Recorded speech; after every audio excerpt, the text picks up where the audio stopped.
Dani Olmo, mais quelle frappasse qu'il a mis face à Las Palmas. Bonjour à tous et à toutes, j'espère que vous allez bien. On se retrouve sur une nouvelle vidéo d'après-match entre Las Palmas et le FC Barcelone. C'est un FC Barcelone qui va réussir à gagner notamment 0-2 à l'extérieur et ça fait extrêmement plaisir, mais pas seulement grâce à Dani Olmo, parce que oui, sa frappe elle est exceptionnelle, la petite barre rentrante, en plus de ça, le crochet gauche-droite, magnifique frappe de Dani Olmo. Il faut quand même aussi El Tiburon, Ferran Torres, qui va réussir à marquer de son empreinte dans cette rencontre. Et forcément, lui, tu sais très bien que lui, c'est clairement le super sub du Barça. Lui, quand tu le fais rentrer, potentiellement, même s'il n'est pas titulaire, lui, il joue sa vie pour le Barça. Il a envie, notamment, de marquer. Et je pense que vous allez être d'accord avec moi, mais cette saison, il mérite bien ces 55 millions d'euros qu'on aura investis sur lui. Cette saison, il est incroyable, Ferran Torres. À chaque fois qu'il rentre, que ce soit sur les matchs de Ligue des Champions, les matchs de championnat ou de coupe, il est toujours là pour aider l'équipe, il est performant, ça lui permet notamment de prendre des points face à ses concurrents, je dirais les autres attaquants qui sont derrière lui, et personnellement, je le dis ouvertement, c'est un très bon remplaçant de Lewandowski. Alors oui, c'est FC Barcelone en première période qui a été totalement différente, parce qu'il ne faut pas oublier que le Barça n'a pas été capable de marquer. Il y a eu quand même pas mal de fautes et des erreurs d'arbitrage. Oui, on va en parler parce qu'il y a quand même des choses à évoquer. Mais c'est vrai que le FC Barcelone, en première période, je ne l'ai pas trouvé dans la justesse. Je ne l'ai pas trouvé dans la maîtrise. J'ai vraiment trouvé un FC Barcelone qui a réussi à avoir quelques occasions, notamment franches, mais on n'a pas été capable de les concrétiser. Mais parce que aussi, Las Palmas était organisé, était structuré. Il ne faut pas oublier qu'on jouait contre le 17e du championnat. Ils étaient dans l'obligation, notamment, d'espérer un résultat, donc forcément eux ils allaient potentiellement faire le nécessaire pour prendre un maximum de points face au FC Barcelone et surtout pas perdre cette rencontre. Mais c'est un FC Barcelone qui va réussir à marquer, et notamment Hansi Flick il l'a dit en interview que le FC Barcelone a réussi à gagner les 3 points. Le Barça a été capable de faire le nécessaire pour gagner ce match-là, mais il a trouvé que le Barça n'a pas été bon dans l'ensemble du match. Il a vraiment trouvé que le Barça a réduit d'efficacité entre 5 et 10% de ce qu'on a été capable de faire sur les dernières rencontres. Alors oui, c'est quelque chose qui est pour moi important à évoquer, parce que honnêtement, Hansi Flick, il dit les choses. Et ça, c'est très bien. Même si forcément le Barça gagne ses matchs, il ne faut pas oublier que l'entraîneur, lui, ce que j'aime bien avec lui, c'est qu'il les cache. Il n'a pas le temps. Clairement, il n'a pas le temps. Même si forcément le Barça gagne 1-0, pour lui, c'est pas suffisant. Que tu gagnes 2-0, pour lui, c'est pas suffisant. Lui, il veut une homogénéité, il veut que ça soit stable sur tous les points.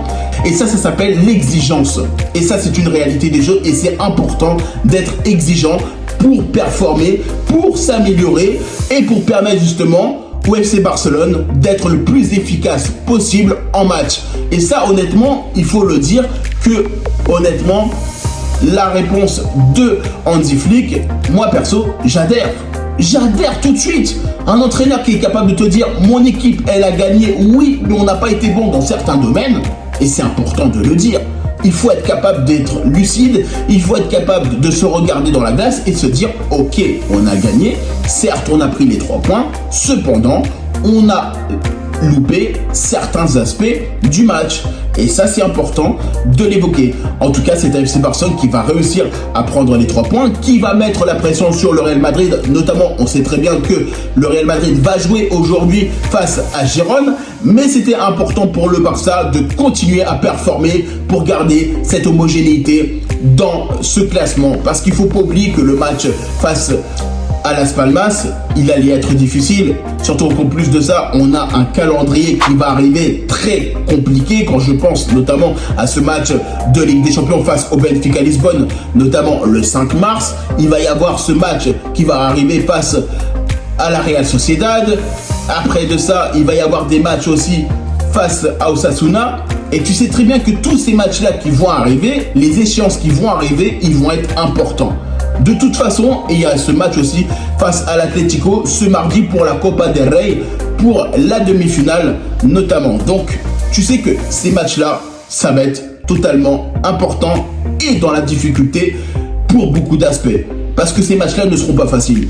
Que ce soit sur la demi-finale, que ce soit sur la Real Sociedad, le match de Ligue des Champions face au Benfica Lisbonne, parce que forcément, je l'avais dit dans une autre vidéo, n'hésitez pas à regarder l'analyse que j'avais dit par rapport au tirage au sort de cette Ligue des Champions. N'hésitez pas à la regarder pour vous, comme ça vous aurez potentiellement mon avis. Et honnêtement, je le dis, Benfica Lisbonne, ça ne sera pas le même match qu'on a eu en phase de Ligue.